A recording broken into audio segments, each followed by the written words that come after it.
Well, up next, a new study from the UK on adult ADHD underlines that it's never too late to get diagnosed and treatment for ADHD. That's because researchers found that people diagnosed with the disorder have shorter lifespans. The research is published in the British Journal of Psychiatry. Clinical psychologist Janine Hubbard is in St. John's, Newfoundland, with more. Good afternoon. So walk us through the key findings of this study. What interested you the most here? Well, there's potentially some scary stats, but also I'm hoping some action-oriented statistics that came from this. What this study showed is that in adults with ADHD, they have a significantly decreased life expectancy, roughly 7 years in men and 9 years in women. I mean, that's a huge public health impact. And why?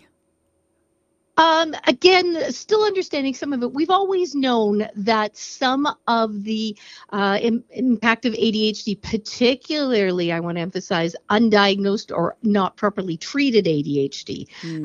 This is not the case in people with well-supported ADHD.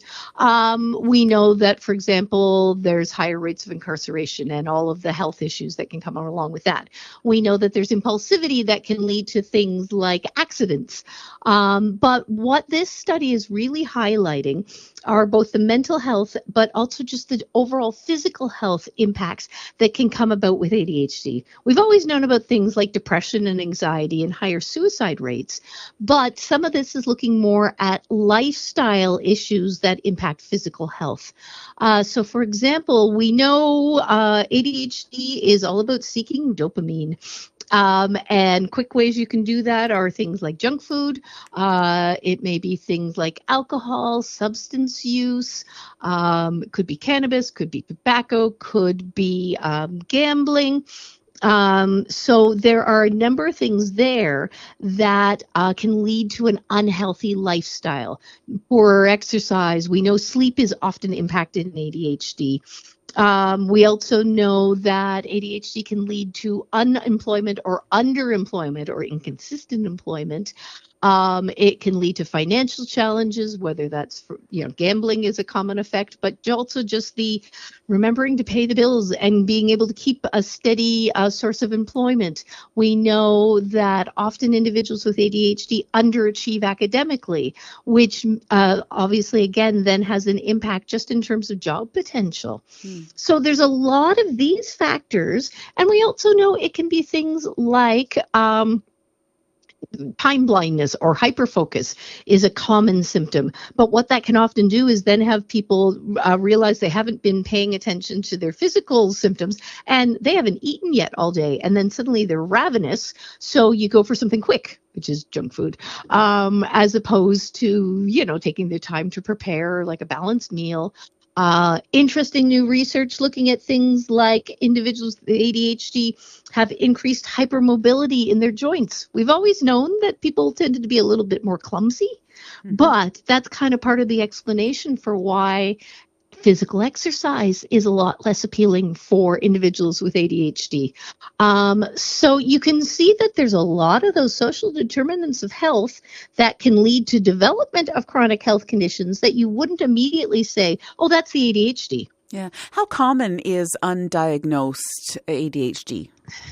Well, I mean, we have our suspicions, obviously, and particularly in adults. So our understanding of ADHD in girls and women in particular, has really developed in, I'd say, the last 10, 15 years, because the rates are roughly 5 to 9% of children. But at the moment, it's only 3 to 5% of adults. Well, that reflects some of our old or previous thinking where we thought that kids outgrew ADHD. We know now that they don't. The symptom presentation looks different, but it is a lifelong neurobiological condition. So presumably there's a big chunk of adults out there. It should be comparable. It should be that 5 to 9% of adults as well as kids. And in particular, if you were a girl and you were bright and you were inattentive and well-behaved, girls are also far more likely to engage in socially acceptable behaviors as a way to deal with their symptoms. So we know, and we saw during the lockdowns and COVID, that there's an awful lot of women and girls out there who are suspecting a diagnosis and who may or may not have received one at this point. To play devil's advocate, there's a lot more conversations about ADHD right now, and I've heard it spoken in circles, sometimes quietly, where people say, "Oh, everybody's got it now, blaming it on ADHD." Yep. What do you say when you hear that?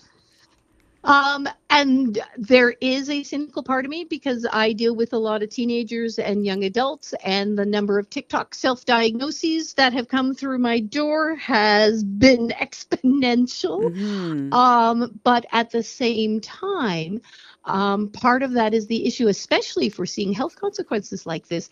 I mean, I've seen physicians turn to, an adult woman and say, well, you have a job, you got through school, you have a family, why do you want to pursue this now? Why is that important?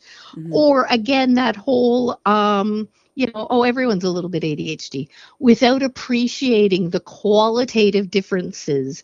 We're really understanding a lot of the emotional piece of ADHD and the impact of both external and internal criticism. It's very powerful. And having that moment of, oh, wait, you mean not everybody has to work this hard? Like, not everybody has to put in the effort and the energy. So yes, I agree. We have a subset and an awful lot of self-diagnosis, not just of ADHD, but of a lot of things going on in a particular population. But a lot of it is also that increased understanding and also an appreciation that, yes, it may feel that way sometimes. It's also a heritable condition, which means if I do a diagnosis of a child, one of the first questions I'm asking after we've wrapped up the feedback is, okay, so which one of the parents sounds like this might resemble? Because the odds are so much higher that there is a parent with the diagnosis as well. Yeah. It's an important conversation to have. And just briefly, where should people be looking for information, or who should they be going to if they hear this conversation and they're nodding their head and thinking this might be me? If you have a primary care physician, wonderful. This is probably the first step.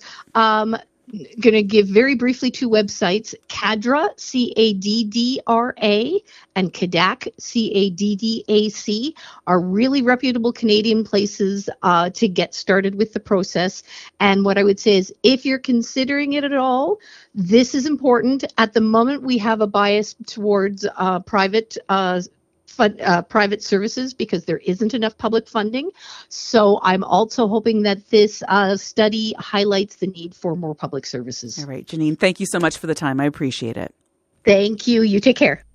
That is Janine Hubbard, a clinical psychologist.